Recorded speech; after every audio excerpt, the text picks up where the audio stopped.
નમસ્કાર મિત્રો, સ્વાગત છે તમારું HNGU સ્ટડી પોઈન્ટ યુટ્યુબ ચેનલના એક નવા વિડીયોમાં. મિત્રો, ધોરણ 10 અને ધોરણ 12ના વિદ્યાર્થીઓ આતુરતાથી એમના પરિણામની જે છે એ રાહ જોઈ રહ્યા છે. તો આ પરિણામ ક્યારે આવશે એના રિલેટેડ ખૂબ જ મોટા સમાચાર સામે આવી રહ્યા છે. એના વિશેની વાત આપણે આજના આ વિડીયોની અંદર કરવાના છીએ. મિત્રો, HNGU study point YouTube channel દ્વારા તમને આવી તમામ માહિતી સૌપ્રથમ અને સચોટ રીતે પૂરી પાડવામાં આવે છે. ભવિષ્યમાં પણ આવી તમામ માહિતી મેળવવા માટે ચેનલને અત્યારે સબસ્ક્રાઈબ કરી લેજો. તો હવે શરૂ કરીએ આજનો આ વિડીયો. તો તમે જોઈ શકો છો, નીટની પરીક્ષાના કારણે ધોરણ 10 અને 12 બોર્ડનું પરિણામ જાહેર થવામાં વિલંબ. હવે આ તારીખે પરિણામ જે છે એ જાહેર કરવામાં આવશે. એટલે કે જે નીટની પરીક્ષા લેવામાં આવનાર છે એના કારણે ધોરણ 10 અને ધોરણ 12નું પરિણામ જે છે એ જાહેર કરવામાં લેટ થઈ રહ્યું છે. પરિણામ જે છે એ તૈયાર થઈ ગયું છે, પરંતુ ગુજરાત બોર્ડ દ્વારા નીટની જે છે એ પરીક્ષા છે એને ધ્યાનમાં રાખી અને પરિણામ જે છે એ જાહેર કરવામાં આવતું નથી. હવે પરિણામ જે છે એ આ તારીખે જાહેર કરવામાં આવશે. તો એના રિલેટેડ પહેલાં જે આ ન્યૂઝ છે એ તમે વાંચી લો, અને પછી હું તમને કહું છું કે પરિણામ જે છે એ કઈ તારીખે આવશે. ગુજરાત શિક્ષણ બોર્ડ દ્વારા ધોરણ 10 અને 12 બોર્ડની પરીક્ષા આ વર્ષે વહેલી પણ પરિણામમાં વિલંબ. એટલે કે આ વખતે તમને ખબર છે એ પ્રમાણે દર વર્ષે બોર્ડની પરીક્ષા જે છે એ માર્ચ મહિનામાં લેવાય છે, પરંતુ આ વખતે પરીક્ષાઓ જે છે એ ફેબ્રુઆરીમાં લેવામાં આવી હતી. એટલે કે પરીક્ષાઓ જે છે એ વહેલી લેવામાં આવી હતી, પરંતુ હજુ સુધી જે એનું પરિણામ છે એ જાહેર કરવામાં આવેલું નથી. એ લખ્યું છે, ગુજરાત શિક્ષણ બોર્ડ દ્વારા આ વર્ષે પ્રથમવાર ફેબ્રુઆરીમાં ધોરણ 10 અને 12ની બોર્ડ પરીક્ષા શરૂ કરી હતી અને વહેલી પરીક્ષા લેવાઈ હતી, પરંતુ તેમ છતાં બોર્ડનું પરિણામ હજુ સુધી જાહેર થઈ શક્યું નથી.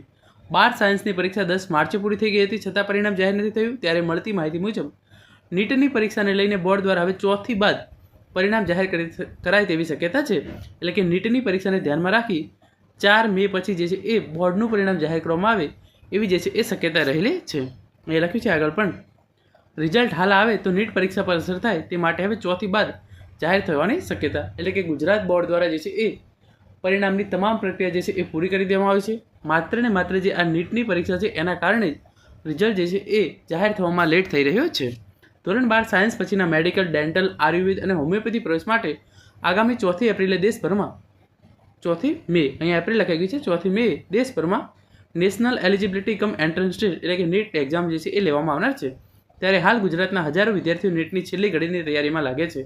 હવે આ સંજોગોમાં ધોરણ 12 સાયન્સની બોર્ડ પરીક્ષાનું અને ગુજકેટ પરીક્ષાનું પરિણામ જાહેર કરવામાં આવે તો વિદ્યાર્થીઓની નીટ પરીક્ષામાં અસર થઈ શકે છે.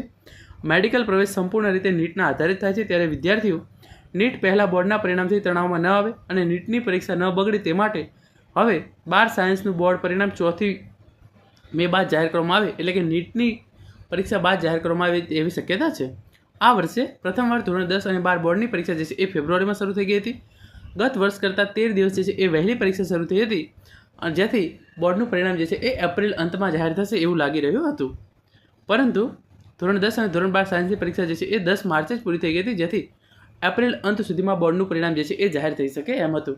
તો ગુજરાત બોર્ડ દ્વારા જે છે એ તમામ તૈયારીઓ પણ પૂરી થઈ ગઈ છે. તમારું પરિણામ જે છે એ રેડી છે. હવે નીટની પરીક્ષા એકવાર પૂરી થઈ જાય એના પછી સૌપ્રથમ ધોરણ 12 જે છે એ સાયન્સનું પરિણામ જાહેર કરવામાં આવશે. નીટની પરીક્ષાઓ પૂરી થઈ ગયા પછી ધોરણ 12 સાયન્સનું પરિણામ જાહેર કરવામાં આવશે. એના પછી ધોરણ 12 જે છે એ સામાન્ય પ્રવાહ એટલે કે આર્ટ્સ અને કોમર્સના વિદ્યાર્થીઓ છે એમનું પરિણામ જાહેર કરવામાં આવશે ધોરણ 12 સામાન્ય પ્રવાહની અંદર. અને એકવાર ધોરણ 12 સાયન્સ પ્રવાહ અને સામાન્ય પ્રવાહનું પરિણામ જાહેર થઈ જાય એના પછી જે ધોરણ 10ના વિદ્યાર્થીઓ, લાખો વિદ્યાર્થીઓ એમના પરિણામની રાહ જોઈ રહ્યા છે, એમનું પરિણામ ગુજરાત બોર્ડ દ્વારા જાહેર કરવામાં આવશે.